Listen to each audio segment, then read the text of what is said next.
All right, here we go. Did you miss me? This is reveal number 388. We're going to get started now on number 388. It is April 24th, 2022. It is 10 p.m. Eastern Time, and we are getting ready to do this original 1954 San Francisco Federal Reserve Bank roll. Original 1954 Fed Reserve of San Francisco. Let me get my opening tool out.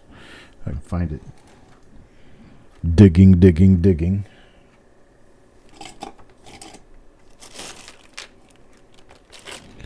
I don't know what I did with it. It has somehow eluded me. So I will use my backup thumbnail to open this one. Hello, Sharp Eye for Coins. I appreciate you showing up, buddy.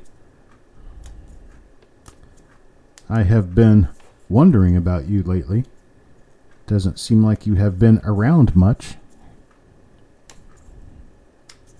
There's Malcolm and Hoop Hoop. Marshall is here.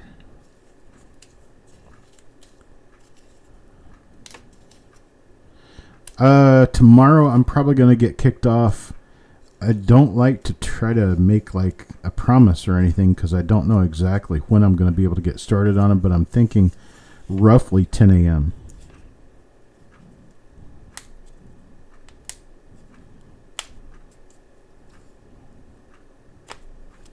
Yeah, I'm probably going to run straight through what's left. I've got 6 of them to do. And then tomorrow evening will be the show where I will be selling spots for the next set of reveals. Next set of reveals will be a 62 plane, a 63D, a 52D, a 42D, and a 43D. So a lot of Denver mint. So there we go. Our 54S roll is now open. And coin number 1. Coin number 1 goes to Angie Crowell. We'll take a look at coin number 1 and see what we have there. Here it is, and it looks like might have a little bit of a west RPM on the upper curve of the S. It looks like we've got just a little bit. Let's see. Let me bring this in closer so I can see it better. Get my lighting turned up just a little bit. See, it looks like I might have a little bit of a split going on right here, but not much. In fact, probably not enough to list it, if that is anything. So let me go ahead and get my lighting turned back down.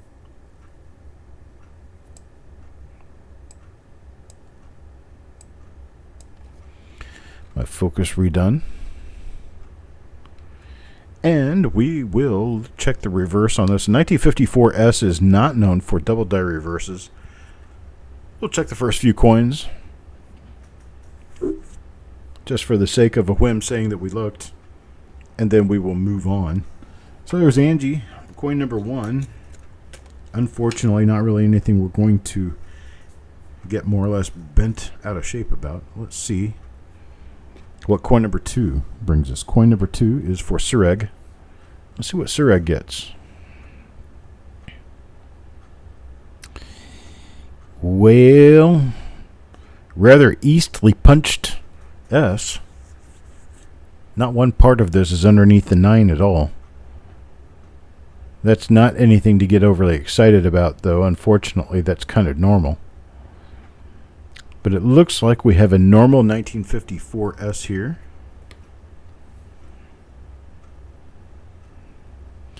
They're okay looking. They're a little toned down. They're not as bright as I would like for them to be. But there's not really anything wrong with them. They're just not real high quality.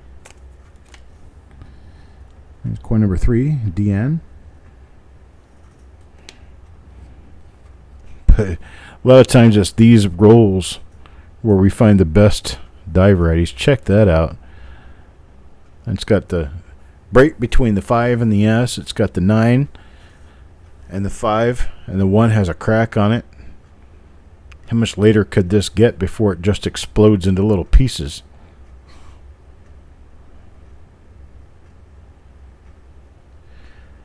Got a break in the B, a crack on the E, and a double die splotch on the R. Man, this one's just about shattered out of place.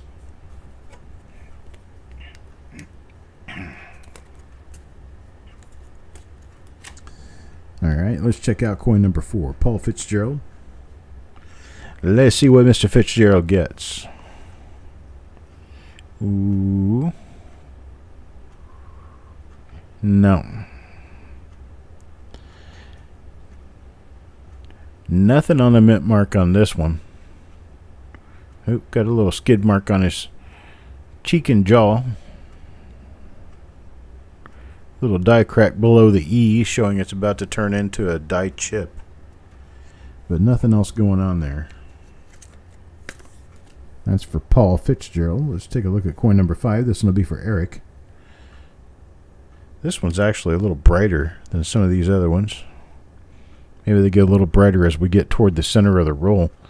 There is an interesting little mark above the 1 here.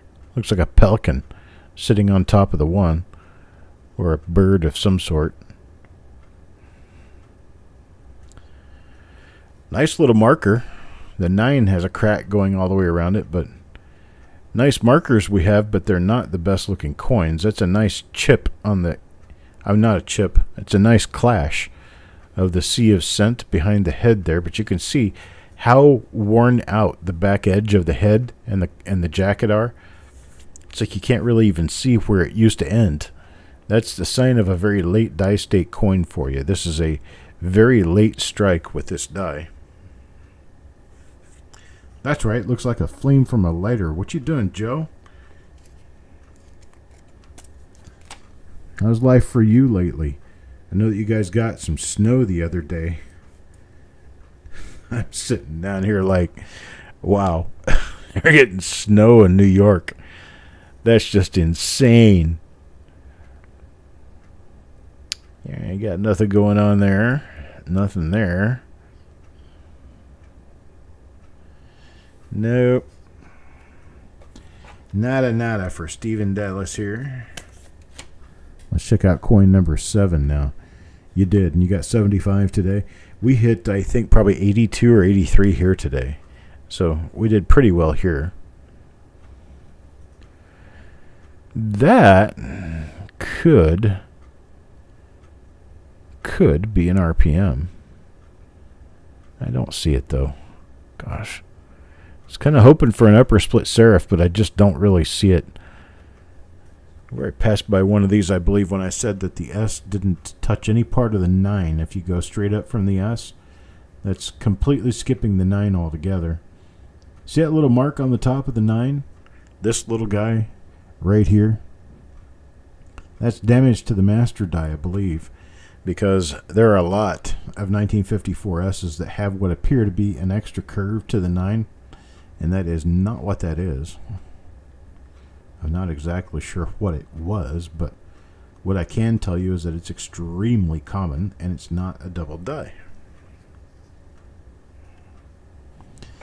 This one is for Deanne. Now we move on to coin number 8. Coin number 8 for Crispy. Crispy. Let's see what Crispy gets. Well, it looks like another of the same. It may be the same die, and it may not be. Now I'm thinking this one's not the same die, but you can still see that little thing on the 9. Looks almost like an extra curve to the 9, but it actually isn't. There's a lot of almosts in coins. Unfortunately, it takes a direct hit or it's nothing. Hello, Taco John.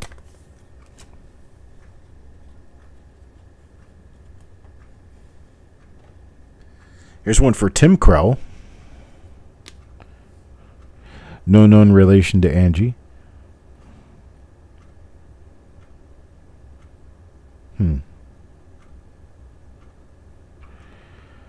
So I have to check this one closely.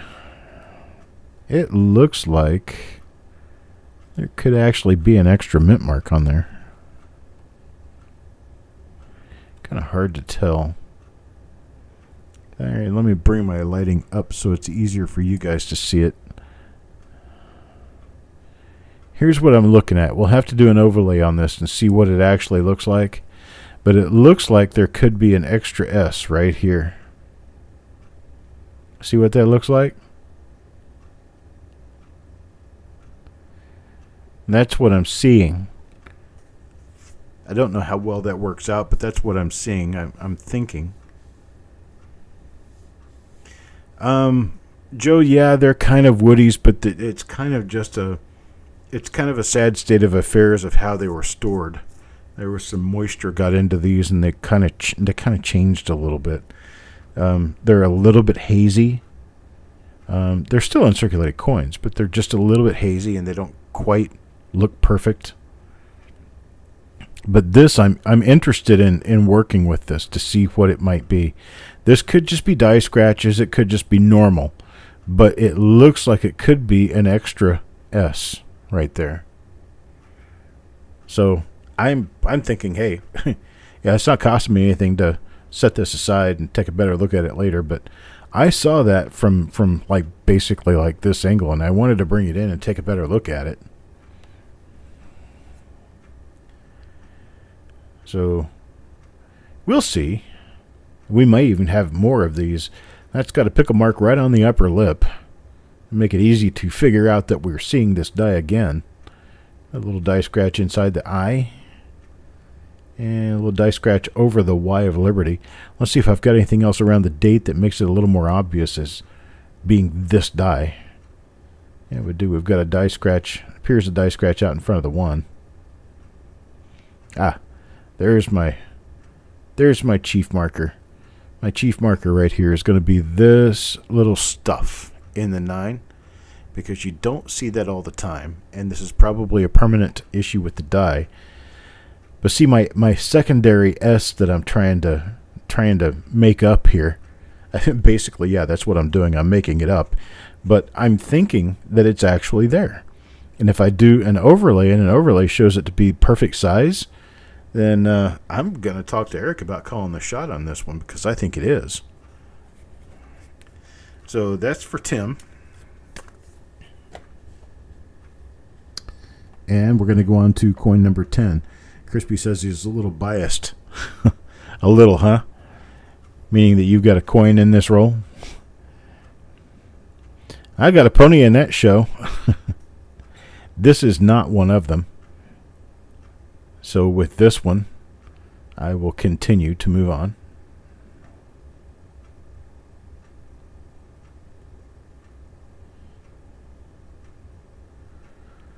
Nothing there.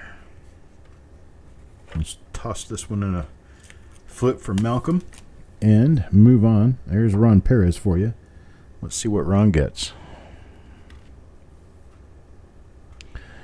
Let's see what Ron gets. And this is not one of what we're looking for in that supposed secondary S. Let's see if we can... Oh, looky there. There's a nice buy coin.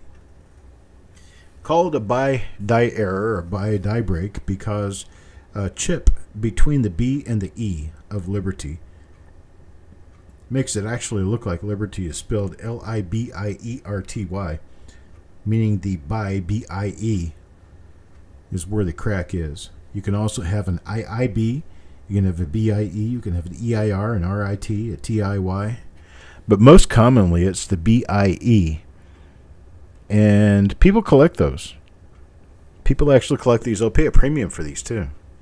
So Ron got himself a pretty nice little piece right there. Could be 54S, 1 cent WRPM1. Wexler on my Northwest. I don't think so. I'll bring up his website and I'll show you what we're talking about. Because I don't think that's what that is. But we'll try. We'll check it out anyway. The 50 to 58 best ofs. And we're going to look at 54S. Let me get closer to that. This one right here. It's not anywhere near strong enough to be this one. Plus, the S is far more west than this one is. This one's almost directly under the 5. But it's the same basic idea, but it's not the same thing. This turns out to be RPM number 3, or Copper Coins RPM number 3. And I think we got pretty decent pictures of one of these in here. Let's see.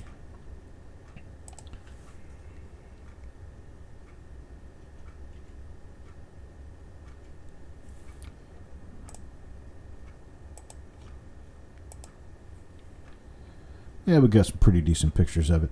I know that we don't have, if this is a listable RPM, I don't think we have it listed. So we're just going to have to kind of wing it and see what happens. Let's see what we do here. This is going to be coin number 12 now. Coin number 12 will go to Mike Birchman. Mr. Birchman. Here we go. Yeah, so if this is something listed, I think it's going to be a new one. This is a double die. This is definitely a double die. Look underneath the left-hand part of the 4 of the date. Can you see it? That is a double die. That's an extra 4 right there, an extra part of a 4 right here. Definitely a double die for Mike Birchman. Now I'm going to have to go through all the rest of these to see if I missed one before, but I don't think I did. I usually catch those.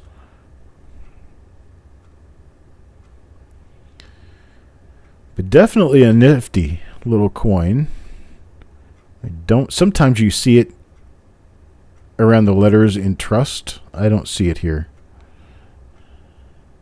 So we've got basically just the 4 showing doubling.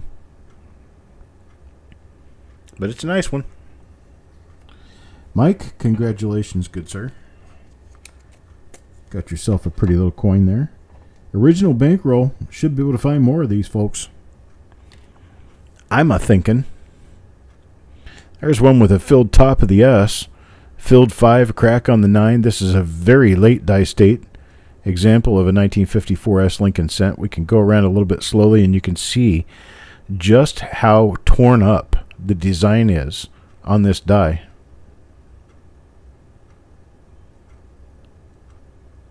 It's basically, looks like it's been through a paper shredder. Not pretty. This one goes to Eric. I mean, the coin overall is a decent coin. It's a decent BU coin, but when you get to looking at it under a scope, it doesn't look nearly as good as it does when you're not looking at it with a scope. I guess that's one of those eyesight things, you know. Looks pretty good from over here. Yeah, your coin looks great from my house. What do we have here? Oh, unfortunately, we have another one of those with the S nearly completely under the 5, and this is not the one that showed what I thought might be an extra S. So we have a nothing here. Big old wart below the ST of trust. A little bit of a misaligned die issue there. A little bit of extra rim. That's all that is. And we keep moving. This one's for Deanne. Now number 15. Angie. Let's see what we get for Angie. Well, this one is an RPM. This one is an RPM to the east. There we go. You can see the extra serif right here. And then you can see the extra curve right here. This is an S over S RPM east. And it, again, just for demonstration's sake, does not have the doubling under the 4. So that was definitely a one-off double die. So here we go. Starting to get into a couple of RPMs. A couple of interesting looking coins. This is turning out to be a decent roll after all, right? All right, and this one's for Angie. So we have a RPM for Angie. Now coin number 16. Going back to Tim Crowell. Angie Crowell, and then Tim Crowell. And this is another one of ours. See this little mark right here? This little mark right here I'm seeing on all of these with the S shifted way over to the right, and this little thing on the 9 up there again. It's turning out these are all normal, so there's not really anything to look at here. But we'll make one little swoopy race around the coin just to be sure. You never know when you're going to end up with something really nice. Possible. Right? It's not, I mean, not everything that's valuable is a die variety, so we keep looking. All right, and this one is not a die variety.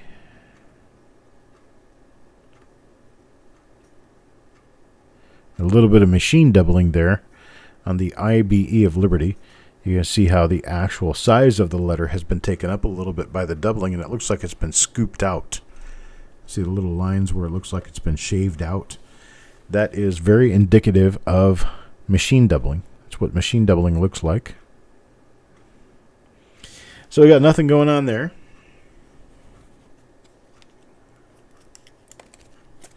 And let's take a look at the next coin. Coin number 18 to Gulf Coast Treasures. And Gulf Coast gets another one of those coins with a little double hump. A little double hump over there underneath the 9. I don't think we have an RPM here. I think that might be a little bit of machine doubling on the edge of the S mint mark. However, there is some small chance that could be an RPM, and this is the clearest version of it I've seen so far. We will figure it out when we look at these again. Anytime I take a look at these rolls with you guys, I'm looking at them from 4 feet away from the actual microscope, and I'm looking on a screen that the microscope is projecting onto, and I often will misattribute or misidentify stuff because of the nature of what I'm doing. You can see this right here. You can see another one of the RPMs just like Angie got back before. It's RPM number 5, Dennis says. Thank you, Dennis. I was thinking that myself, but I didn't want to open my mouth to criticism, possible criticism anyway. I thought it was RPM 5, but it is definitely RPM 5. That's what Dennis says, and I had already thought that. So we're going to go with that. And this one goes to Penny Hoarder. So next is Sureg. Sureg, coin number 20. And let's see what Sureg gets. Oh, that's another one of those that the die is just basically worn to a total frazzle. Little die chips, a lot of die wear.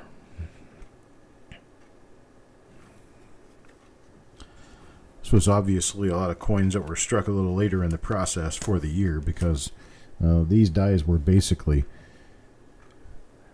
in need of retirement. But I think they were trying to squeeze out the last little bit of coins they could out of them before they retired the die. There's another one of the same die again.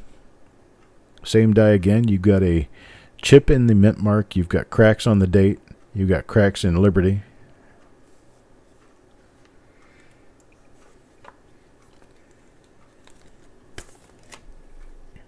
Here's number 22. Yo, man.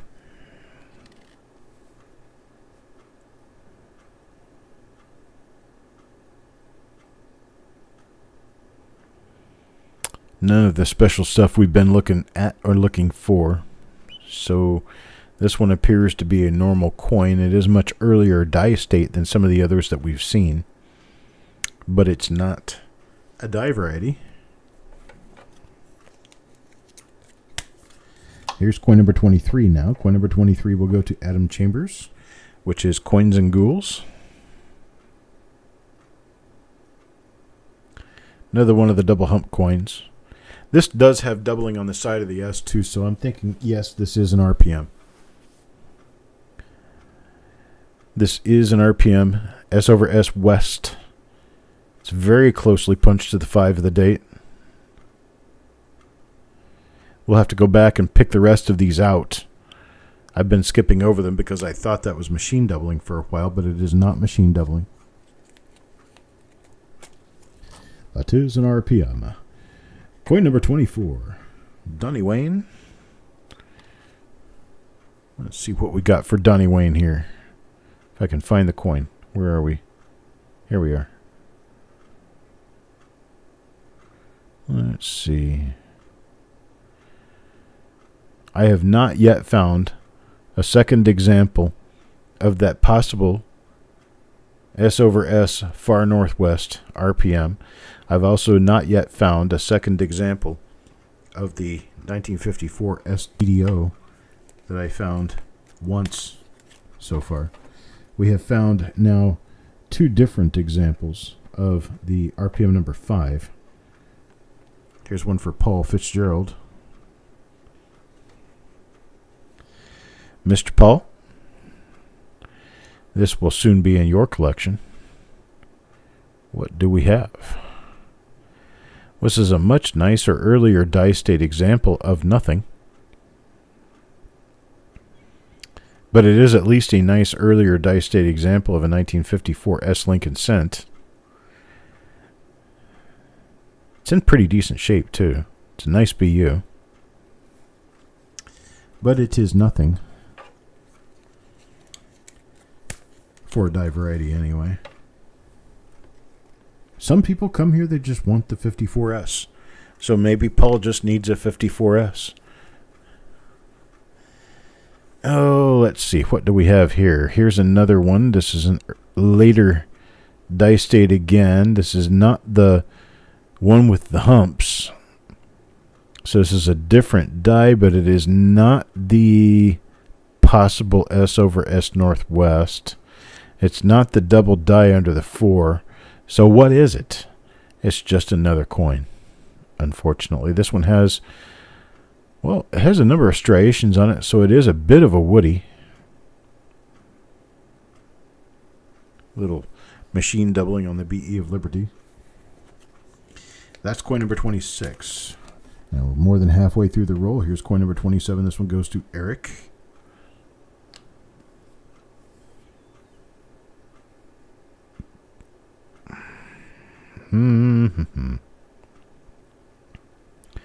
Still yet, I have not seen another example of what I believe to be that S over S to the northwest. Crispy is hexing me until his name comes up. He wants to be sure he gets one of them.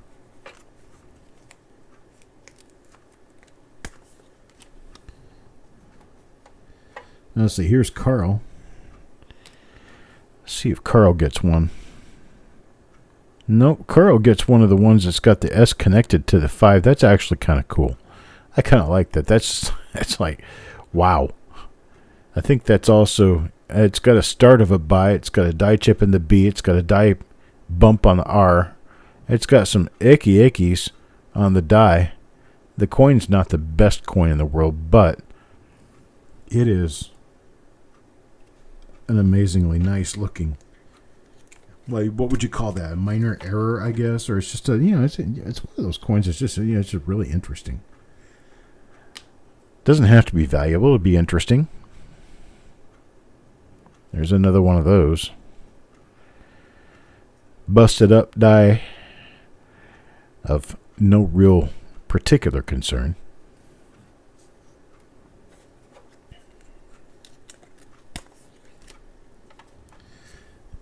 Crispy's casting spells on us. Now he's backing up. Wait! I wasn't casting a spell. I think he was. I think Crispy's a wizard, a warlock. Well, we got another one of those. Let's say this one's not for Crispy either. So,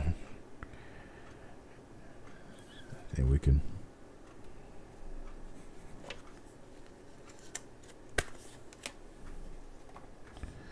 All right, here's one for Malcolm.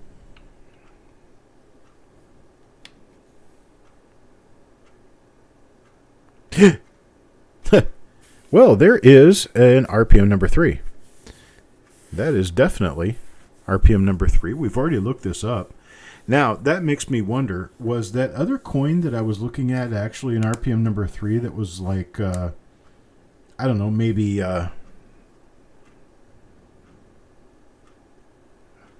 That really makes me wonder now.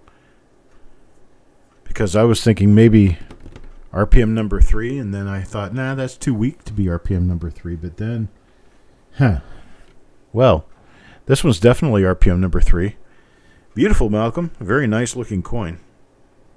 Reverse and obverse all together, very nice looking. About an MS64, MS65 red.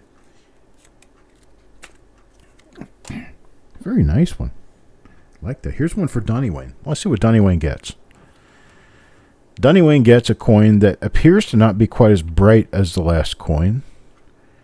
And it isn't. It is a later die state 1954S. Not the prettiest coin I've seen, but by far not the ugliest either. This might be our buy, an earlier progression step of the same buy that we've already seen. Because you can see the break happening there. Starting to anyway. The rarity of this RPM, probably a few hundred of them known. It's not extremely rare. I would say in this condition, probably a $15 to $20 value maybe. Well, there's a nice little, it looks like an RPM. Maybe an RPM. Well, this is just funky. There are a lot of coins mixed into this batch, because we've got a bunch of different dies represented here. And this was an original Fed Reserve wrapped roll. That one looks like it could be an RPM as well. I'm going to go ahead and throw it into the RPM pile.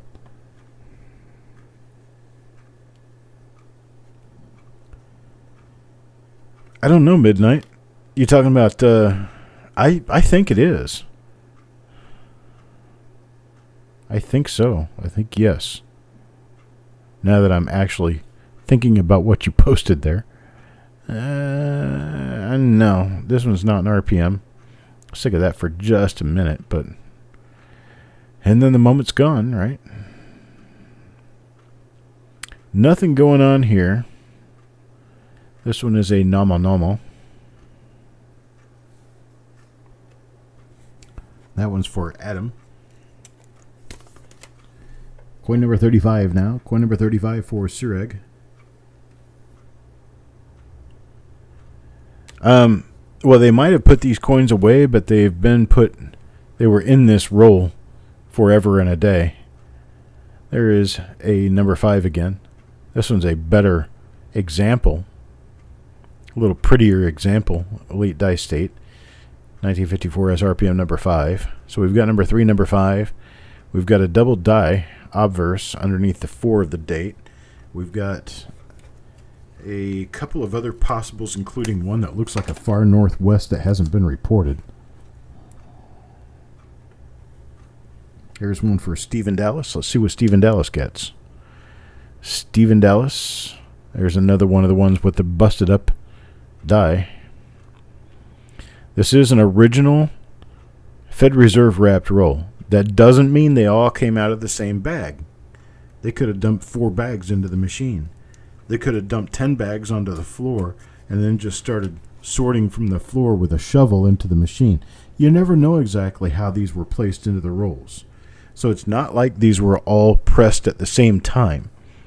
They could have been pressed in different days or different months. Because it's Fed Reserve wrapped doesn't mean they're doing it one bag after the other after the other.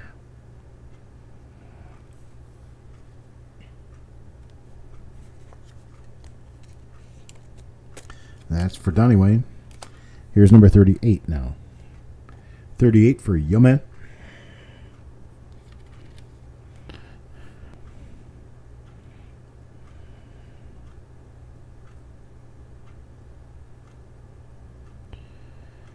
This one is not a variety. Not a die variety here.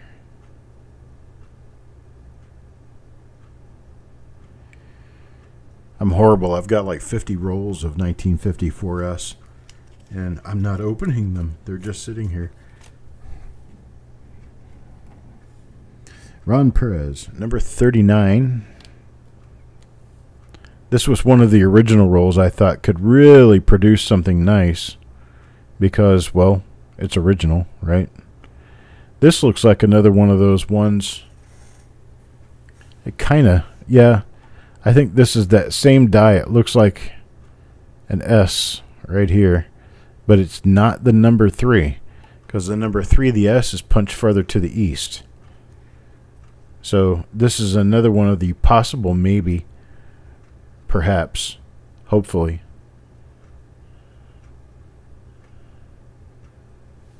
You see how many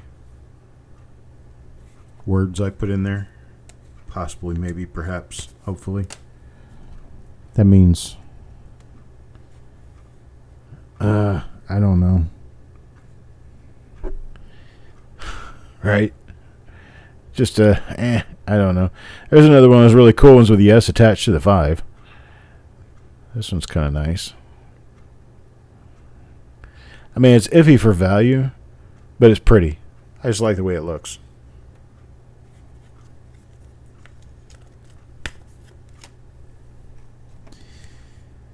I'll actually consider that taco. I was kind of thinking that one time, but going through and finding, you ever imagine going through all of the previous videos and trying to find the second markers of the best moments of the best of the videos?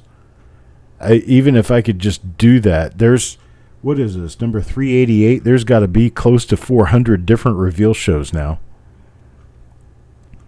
And to specifically remember going back, like that 1956 proof rule I did a couple of years ago, and I believe it was Deanne or somebody ended up with a really nice, no, it was Sissy, I believe, ended up with a really nice 1956 double die reverse that was FS listed.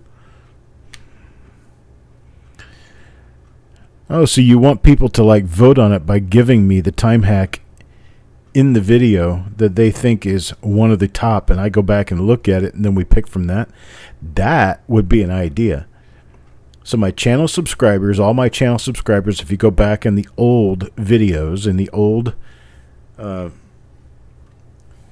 videos of these roll reveals, and find me the best of the best,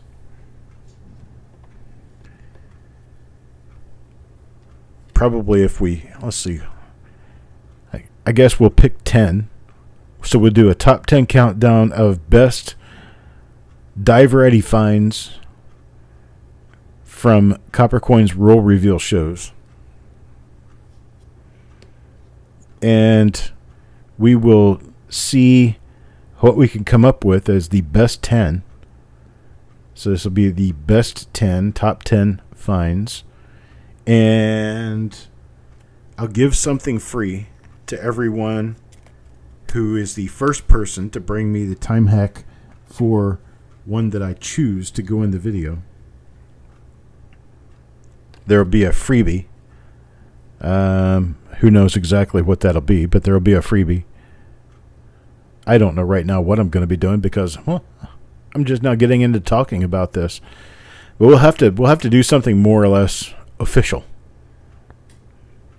This one looks like a pretty heavy grease strike. No, it's just a very weakly struck coin. Very weakly struck. I gotta check and see if maybe this one might be a thin planchet. You know how I do that? I weigh it.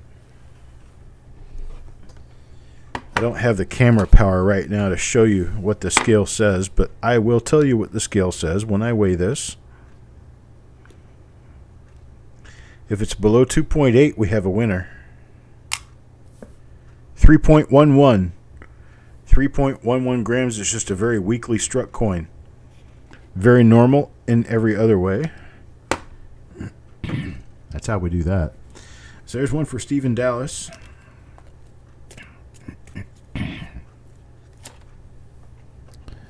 The 43 DDR. What else? Oh, I'm sure I found some really cool stuff here and there. I just can't remember right now off the top of my noggin. I remember finding a 70S proof small date one time. 70S proof small date. Oh, there was a relatively very interesting, actually. It was a 1998 or a 99 double die reverse proof. And it's the only one I've ever seen. It was a double column. I think it went to Shannon McCord.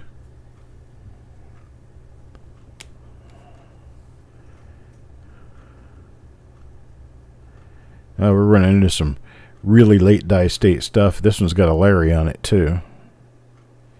So I think these are just getting kind of worse as we keep going along here. So we're up to coin number 47. We got 4 coins left in the roll. Here is the first of those 4 coins. When we finish up tonight, that's going to be it for the evening. However, we are going to be back on tomorrow. I'm going to get started as early as I can get started, which means get up, get my coffee inside of me, and get moving, and get up here and get started. But we're going to do the other 6 shows tomorrow that I owe you guys from the last week. And then tomorrow night we're going to be doing a new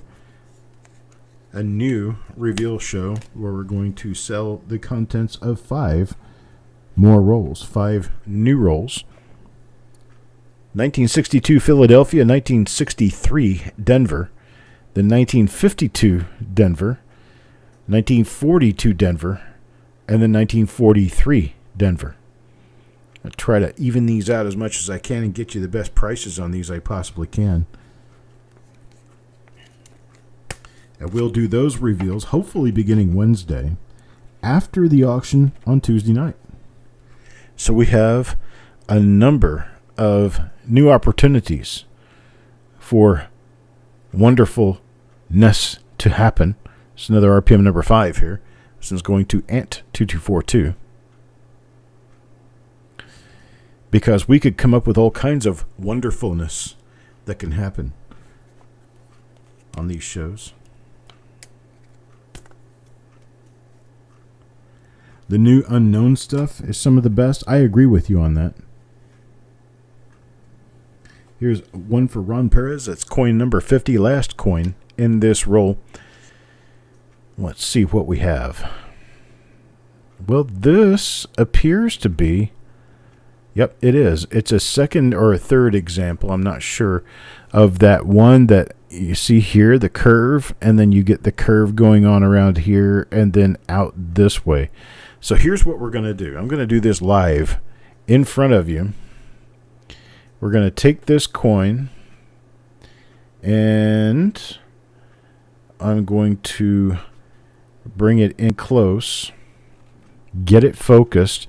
I'm done with the reveal if you guys want to take off, because this is all I've found in the reveal. If you guys want to take off, now's your time.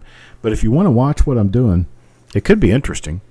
So here we go. We're going to run an exposure. We're going to go up on the exposure on this a little bit. And then we're going to use a very high quality output. Hang on a second. There we go. Very high quality output. And then I'm going to run a screen capture of this.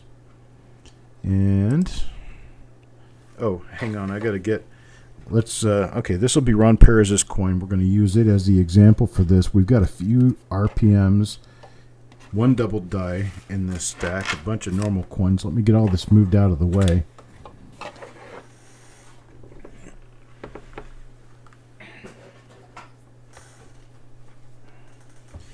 And get my keyboard up here so we can watch this.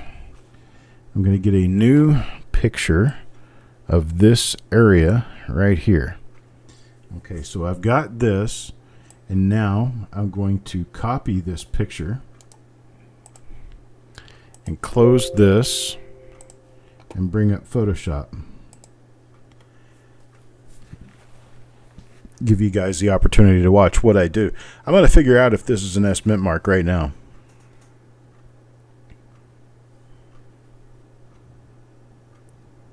So wait for my Photoshop to come up and then give me a new image.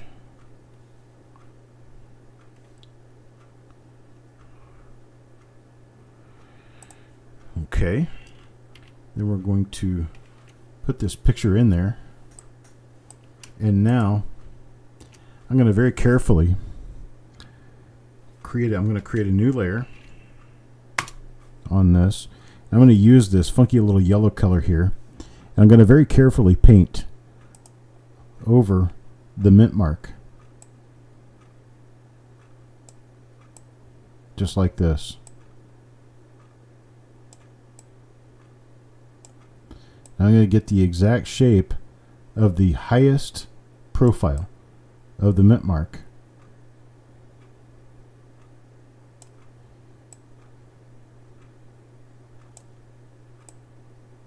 Just like this. You think it's a gouge? I might be with you on that, but I really just have to check.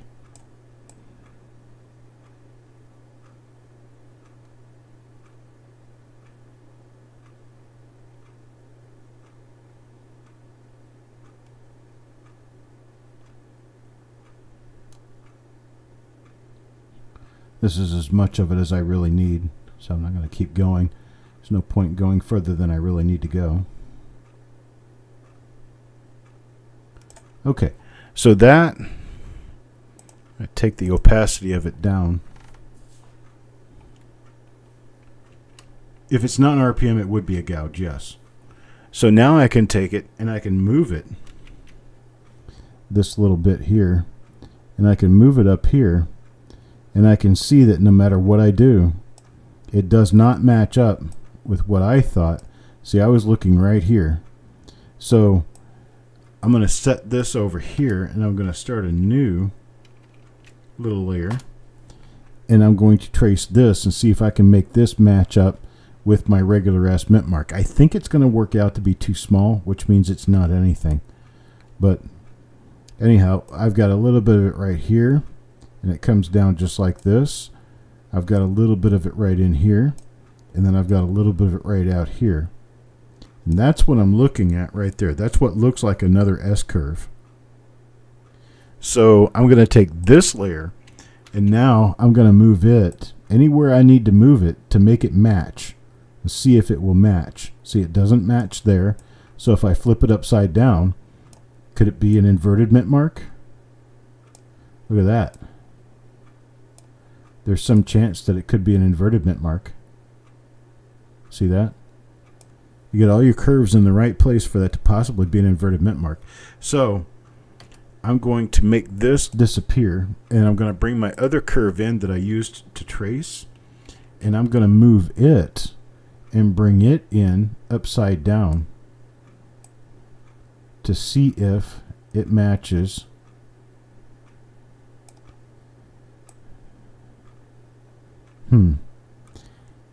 I'm thinking maybe there's a chance. Trying to get this lined up in the right spot. Okay, so now if I do this to make it flicker, you see what I'm looking at?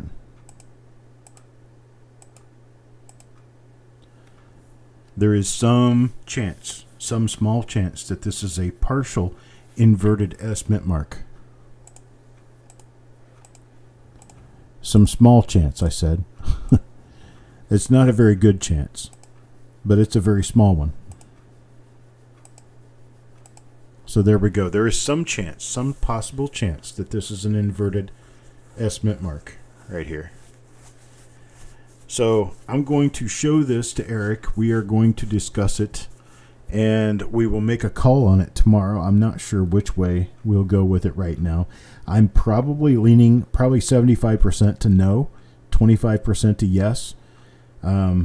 This is some kind of just a little flippant dream that I'm having, I guess, but it really does look like it could possibly be an S curve. If it is, the ones that I just found here would be the first known. First known meaning there could be 50 of them out there that other people have that they found in the past, and they were like, nobody will believe me. And then when they see this, it'll be like, oh, I've got one of those. But I'm really kind of just looking at this like, I really don't know. So I'll talk with Eric about it tomorrow. There's a lot of things you can make up. I mean, see this right? It's like pareidolia is bear sometimes. I was going to say a different word, but pareidolia is a bear. I actually see a 6 on this. If you look right here, you can see a 6 or a 9.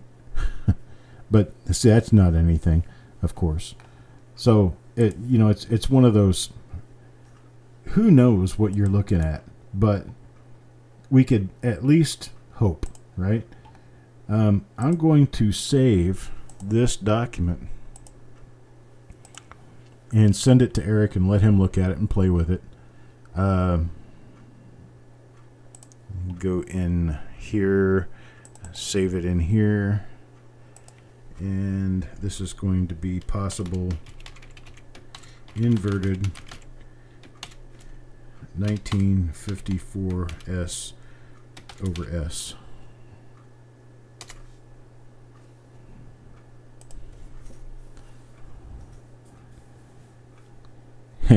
Marshall says, I'll take it. 25. 25, itty bitty bitty 26. 26, 90, bitty bitty 26. I can't do that. This one belongs to Ron Perez, this very coin right here that we've been looking at. And I have one more of these for sure. And I might have more of them that didn't quite show up during the show that we'll be looking for to see if we have yet another one. There are a lot of little things, a lot of little markers that can be used on these coins to determine two coins of the same die. But this little curve right here, this little curve mark is really really taking me aback. It's got me thinking, hey, we could actually have something here. So yeah, there we go, right there. Matches the shape and size of the upper curve upside down. So we'll have to check it out. We'll have to give it a shot. The other thing that does not bode well for this is what does not bode well for this. This mark, they kind of match the direction of all the flow lines that you can see on the coin. So you've got a little straight line coming out of here. You've got a little curve maybe coming off here. You've got another little mark right here that doesn't have any relation to it. We're just kind of looking at what's inside here, and we're kind of making it up as an S-curve right here. And that could be pareidolia. Pareidolia is when you see things in shapes that you think are something that they aren't actually, that they're just there by happen chance, and they're not there because it's what you think it is. And it just happens to, it's like shapes in clouds is pareidolia. But anyhow, we'll see how Eric and I really kind of filter this out tomorrow. And I'll let you guys know as soon as I know. But anyhow, for now, I'm going to go ahead and take off and get my night finished up. I've got to get some things finished up before I go to bed, and I'm probably going to try to go to bed here in the next 30 minutes. So I appreciate it, folks. You guys have a great night, and I will see you during the reveals that we have tomorrow. And if not, then tomorrow evening we will have the reveal show where you can purchase new reveal spots. I'll talk to you later. Have a good one.